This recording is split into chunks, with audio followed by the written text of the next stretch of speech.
नमस्कार, स्वागत है आपका संगठन भारत न्यूज में और मैं हूं आपके साथ शालिनी। आइए बढ़ते हैं आज की बड़ी खबर। डीएम जनता को राहत, अधिकारियों को चेतावनी, लापरवाही पर अब नहीं मिलेगी माफी। फतेहपुर की नई जिलाधिकारी निधि गुप्ता वत्स ने कार्यभार संभालते ही प्रशासनिक व्यवस्था को लेकर सख्त रूप अपना लिया है। उन्होंने पारदर्शिता, जवाबदेही और त्वरित निस्तारण को प्राथमिकता बताते हुए सभी विभागों को लंबित मामलों का जल्द समाधान करने के निर्देश दिए हैं।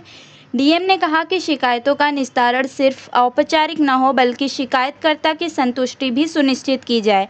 साथ ही सभी रिपोर्टों की तथ्यात्मक जांच के बाद ही कार्रवाई करने के निर्देश दिए गए हैं। अवैध खनन और ओवरलोडिंग पर सख्त कार्रवाई के लिए संयुक्त अभियान चलाने के निर्देश देते हुए उन्होंने अधिकारियों को सीयूजी नंबर चालू रखने और रोजाना सुबह 10 से 12 बजे तक कार्यालय में बैठकर फरियादियों की समस्याएं सुनने को कहा है। उन्होंने साफ चेतावनी दी कि जनहित के मामलों में लापरवाही करने वाले अधिकारियों पर कड़ी कार्रवाई होगी। उत्तर प्रदेश के फतेहपुर जिले से चमन इरफान की रिपोर्ट। तहसील दिवस से लेकर थाना दिवस तक की शिकायती पत्र तो प्राप्त होती है, पर ये मामला कह करके लटका दिया जाता है कि मामला कोर्ट के विचार में, जबकि वो मामले कोर्ट में पता चला कि सालों से उन मामले में कभी कोई सुनवाई नहीं, पीड़ितों को इंसाफ नहीं मिलता। कैसे आप देखिए? देखिए, ये आपने बहुत ही सही बात कही है और किसी भी तहसील की जो वर्किंग होती है वो उसी पे डिपेंड करती है कि उन लोगों तक उसका बेनिफिट क्या पहुँचे। जो केसेस लंबित हैं उनका भी हम लोग रिव्यू करेंगे बैठ के और हमारे जो अधिकारी हैं वो भी उसको जल्द से जल्द सॉल्व करेंगे।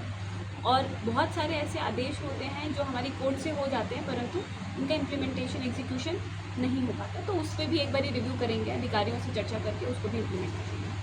नहीं, जनता की सुनवाई के मामले में अगर बात की जाए मैडम, तो आमतौर पर एक व्यवस्था बनी हुई कि नीचे से रिपोर्ट मंगाई जाती है और मूलतः लेखपाल, पंचायत सचिव या नीचे स्तर पर जो कर्मचारी वो अपनी रिपोर्ट देते हैं।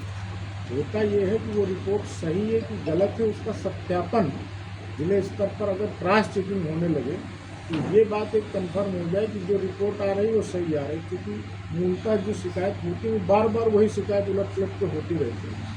तो उस पर आपका क्या कहना है? ये भी आपने बहुत ही इम्पोर्टेंट बात करी और ये हम लोगों के आईजीआरएस में भी एक संतुष्टि का एक नया कॉलम भी ऐड हुआ है, जिसमें जनता की जो शिकायतों की संतुष्टि का भी बात होती है, जिसमें कॉलिंग के माध्यम से एक बारी ये पुष्टि करी जाती है कि जो शिकायत का निस्तारण है वो कितने हद तक सही हुआ है। तो उसी चीज़ को यहाँ पे भी लागू करा जाएगा और जनता से एक बारी फीडबैक ज़रूर लिया जाएगा कि जो रिपोर्ट आई है उसमें कितनी सत्यता है या क्या उसमें और संशोधन करने की आवश्यकता है। मैम, जनपद के अंदर आपके अधिकारी जो कि कभी फोन पार्टी बंदी है हर जगह। तो होता ये जैसे कोई एक कंप्लेन हुई उसके बाद उसके अगेंस्ट दूसरी पार्टी एक्टिव होती है, वो मनगढ़ंत चीजें तैयार करके आपके पास भी आती है, वो तमाम चीजें करते हैं। तो अगर ऐसा कोई सिस्टम डेवलप हो जाए कि इस तरीके के क्रॉस केसेस के चक्कर में फर्जीवाड़ा भी बहुत होता है उसमें, तो इनको कैसे ट्रेस आउट करेंगे या कोई पकड़ में आ जाता है तो कोई ऐसी आगे मैसेज देंगे जिससे इस तरह की चीजें ना आए दोबारा आपके इस तरफ से? होता ही है ये, क्योंकि चुनाव है तो दोनों ही साइड से आती है, तो उसको केस बाय केस लिया जाएगा। भाई दोनों की कंप्लेंट्स होगी तो उसको फैक्ट बेसिस पे चेक करा जाएगा, जो सही होगा उसको करा जाएगा। मैम, यहाँ पे रजिस्ट्रार ऑफिस में भ्रष्टाचार के कई मामले उजागर हुए, उन्होंने शिकायत की और उसी तरह की स्थिति बनी है। और आरटीओ ऑफिस की बात करें तो वहाँ भी 5-7 दलालों का अड्डा है, पूर्व में जितनी हमारे उन्होंने छापेमारी की मामला रुका, लेकिन पुनः वहाँ पर दलाल हावी हो चुके हैं और जो आम आदमी आता है वो काम कराने के लिए उसे रिश्वत देते हैं और परेशानियों का सामना करना पड़ता है। इसको लेकर मैं विचार आपको। देखिए ये सब बहुत सही बात है, तो इसको हम लोग एक एक करके टैकल करेंगे।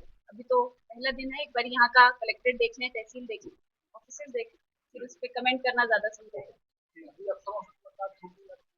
कुछ ही ऑफिसर से हुई है तो हमने सोचा सबसे पहले आप लोगों से मिलें। थैंक तो खनन को लेकर के अवैध खनन और ओवरलोडिंग यहाँ की बड़ी समस्या है। हालांकि बीच में पिछले समय में अच्छी कार्रवाई हुई और राजस्व से भी बहुत हुई, लेकिन इसको कैसे रोकेंगे? आपकी क्या प्राथमिकता रहेगी, कैसे लागू करेंगे? अवैध खनन का हो और ओवरलोडिंग हो, सड़कें बस। ये बिल्कुल आपने सही बात कही कि जब ओवरलोडिंग होती है तो सबसे बड़ा नुकसान सड़क को ही होता है और अवैध खनन होती है तो राजस्व की हानि भी होती है। ये बिल्कुल सही बात है।